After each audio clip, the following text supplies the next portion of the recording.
What is up, YouTube? UFC 130. 2 weeks from now. Very excited. Sadly, the main event is not the main event that was originally supposed to happen. New main event is Rampage versus Matt Hammil. I'll get into that fight later, but let's go down through the whole card. Gotta check the card to remember because they did make some changes on it. I think it was only the one change, but we will have to see. Okay, so I'm good with that. So after checking the card, let's get it down. First fight we have on the card is Brian Stann versus Jorge Santiago. Now, Jorge Santiago, he has fought in the UFC before, but his UFC fights were against Alan Belcher, Chris Levin. Like, those are the most recent ones, and I believe he lost both of them. Those are his two most recent ones in the UFC. But then, ever since he kind of left the UFC, did some Strikeforce stuff, had a good run there, and he then went on to Sengoku and has fought in Sengoku for most of the years, and now he's back in the UFC to fight Brian Stann. Brian Stann, veteran war hero, very good fighter. He looked very good in his last Chris Levin fight. He definitely has skills that wasn't shown in that Chris Levin fight. Like his wrestling was not shown at all due to the fact Chris Levin wanted to do the old Chris Levin, I'm gonna just stand here and monkey punch you type of fight. So Brian Stann, he definitely has knockout power. I don't know much of Jorge Santiago. I had to check out that old Alan Belcher fight. I think he got knocked the fuck out, but can't remember. So I have to check out those old fights with Jorge Santiago. Maybe check out some of his Sengoku fights, but other than that, I have to give this to what's Brian Stann because right now, I don't know much about Jorge Santiago. I know that he has some good TKO wins under his belt, but other than that, I see Brian Sam being a complete fighter, and he looked so much better since moving down to 185. In his 205 run, he looked kind of tired. He didn't look like himself, but this new 185 like move made a new refreshing of Brian Stan, and I hope it helps him in the future. He's a very good, entertaining fighter. Now the fight, most people probably won't really guess would be good. Thiago Alves versus Rick Story. Now Rick Story is this type of guy. He loves to fight. He doesn't care. He wants to put on a show. And Thiago Alves, you all know who Thiago is. If you guys don't know, he's a former UFC number one contender for the welterweight title.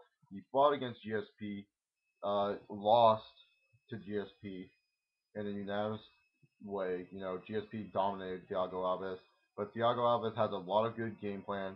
His game plan is mostly like he wants to try to use his striking against you. He's a pretty solid striker, not a great striker, solid at least. Yeah, I know he has knockout wins under his belt, but still, his striking's not like top notch. Like if you compare Thiago Alves striking to a Nick Diaz striking, I would give Nick Diaz the striking any day.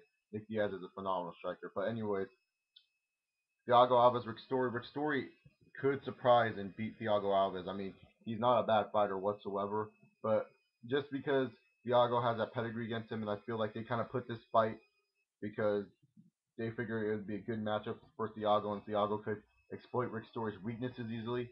I'll give it to Thiago, and also Thiago has a very underrated ground game. Stumbling on my words here, ground game, and he could really use that to his advantage. So Thiago Alves prediction right there.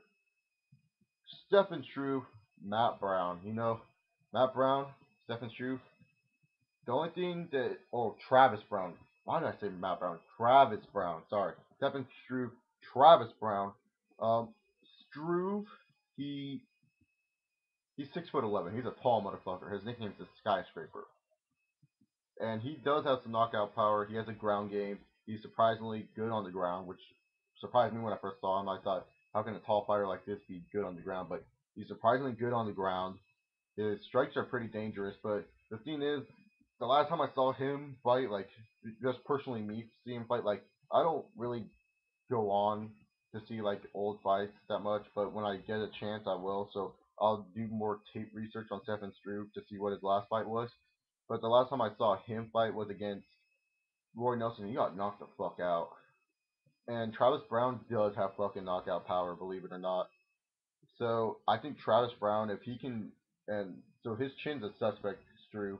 And I think Travis Brown can get very good clean combinations on him. I think we could say goodnight to the skyscraper.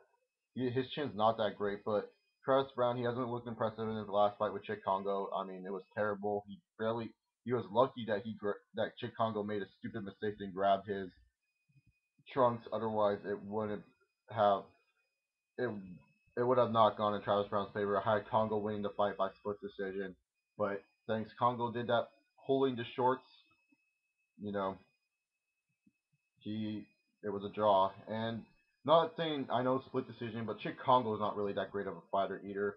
I mean, he was like one of those guys that you thought Chick Congo could be a UFC champion, but he ended up disappointing, which sucks. But Travis Brown to me as of late has not been impressing me. Stephen Struve has when I've seen him fight, besides that Roy Nelson fight. So I'm getting Stephen Struve to win. Simple as that. Now next up is Frank Mir, Roy Nelson, and to be honest, Mir, former UFC heavyweight champion, I believe Roy Nelson's like a IWF heavyweight champion. Like it's IW something. It's I IFC. I think it's IFC heavyweight champion. He's one of those two. It starts with the I. I know that, but he's a former heavyweight champion. So it's kind of two former heavyweight champions. Roy Nelson's also the Ultimate Fighter season 10 winner, season 9, 10. I don't know. I barely keep up with the Ultimate Fighters because some of them are interesting, some are not. Like this season sucks. But anyway, besides that, um, I'm giving this Big Country.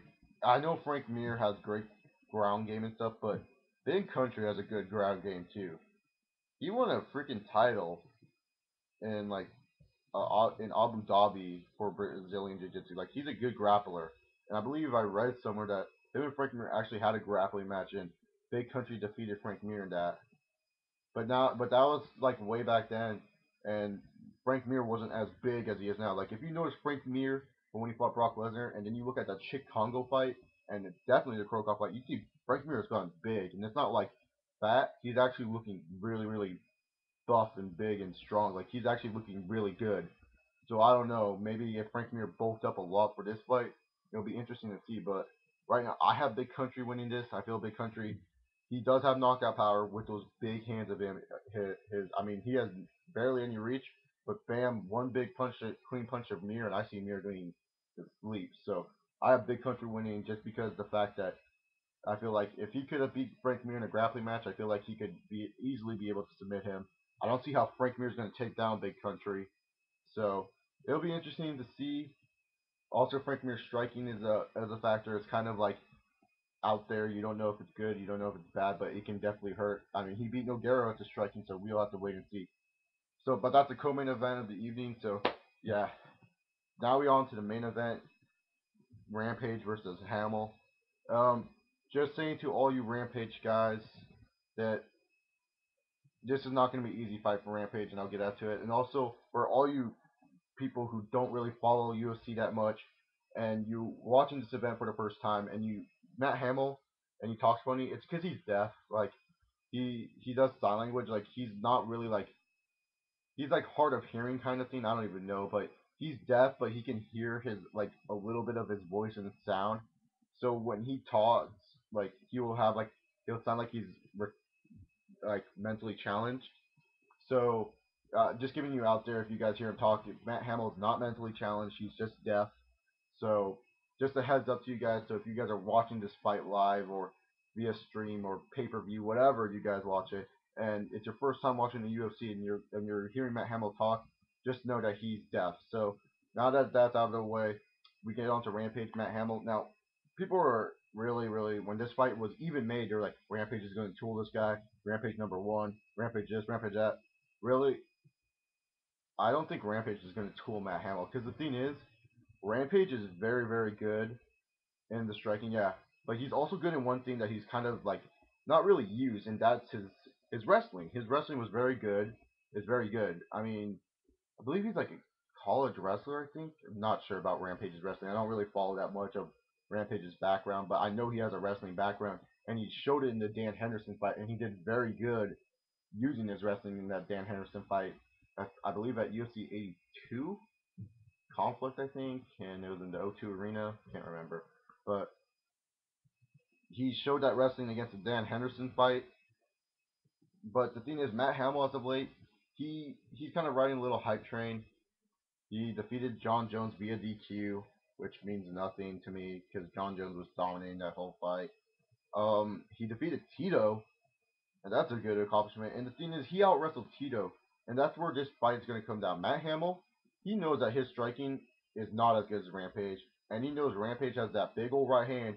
He hits you with this, goes boom, lights out for Matt Hamill. So Matt Hamill's going to avoid that right hand. He's going to be like, you know what, I'm going to use my wrestling because I'm watching tapes of Rashad Evans and what he did to Rampage, and I feel like I can do the same thing. And frankly, Rampage's wrestling was very very like low class due to the fact he didn't train in the year. So I'm hoping that Rampage comes to this fight and he actually uses his wrestling. Because if he doesn't use his wrestling, I see Matt Hamill taking him down all night long and pulling up an upset and probably the biggest win of Matt Hamill's career. Unless the judges decide that Rampage is so good that he wins every fight a la Machida, then it could end up that way. But the thing is, Hamill needs to avoid standing up and Rampage needs to work on his takedown defense. Now, the prediction for mine, I'm going with Matt Hamill. Just because I feel like his wrestling is going to be the ultimate downfall to Rampage if Rampage is not ready for it. I mean, would I like to see Rampage win? Yeah. But at the same time, it's like, if you're not going to put that much effort into your training, then I don't care if you win or lose. Put effort, Rampage. Just know that you have this game plan. You have this plan. You're a good wrestler. Maybe better than Matt Hamill, who knows? But make sure you're working on your takedown defense. That's all I gotta say. So if Rampage is not using his takedown defense, then I can see Matt Hamill winning this fight. That's my prediction. So yeah. Also, I'm just gonna throw in the extra prediction of what I thought was gonna happen for the Edgar versus Maynard fight. So hope you guys like that. It's just like a little extra. I believe this fight will happen at 133 or 135. Not 100% sure. From reports I read, that's what's gonna happen. So my prediction for the Edgar versus Maynard 3 fight. Boy, this was tough. I feel like I was gonna give the edge to Great Maynard here. As much as I love Frankie, I felt Great Maynard like he tired himself after the first round, landing all those punches on Edgar, and he didn't look the same in the later rounds. I feel like Great Maynard, he's like, okay, I got the experience of being in a 5 round contest. I know what rounds 4 and 5 will be like. Those are the rounds I most likely lost on the judges' scorecards. So I need to get ready for that. I need to train for that. And most of all, Frankie knows how to stuff my takedowns now. Shit, I should work on my takedowns more. But I know that I have the striking power and the capability to knock him out. So to me, I felt like Gray Maynard he would have been able to know that if he worked on his wrestling a little bit more, he would feel really really good about himself. Like he would be able to take down everybody. So I felt like if Gray Maynard just did his wrestling, like worked on his wrestling, then he would have defeated Frankie Edgar. And even if standing up, Frankie Edgar, yeah, he's elusive and all, but I didn't think he could beat Gray Maynard standing up. We saw what happened last time. But yeah, that was my prediction for it. That fight would have happened. So yeah, UFC 130. Just my final thoughts. I don't think you guys should buy this pay per view. To be honest, the card does look pretty good. Some interesting key matchups, some interesting fights, like Frankie Roy Nelson and Stephen Struve versus Travis Brown. But overall, I would say save your money, go out to a bar, try to find a friend who orders all the UFCs, and watch it at their house. Don't waste your money on this. There's other UFC events coming up that you could waste your money on. So thank you very much for watching my video. If you guys like this, subscribe. Give your predictions down below in the comment section or call me an idiot saying I don't know about MMA. Do whatever. Just comment on my video. That would be nice. And like or dislike this video. If you like my predictions, give me a big thumbs up. If you dislike my predictions, just give me a dislike. Simple as that. Alright, thank you all for watching this lengthy MMA preview. Hope you all enjoyed it and see you soon.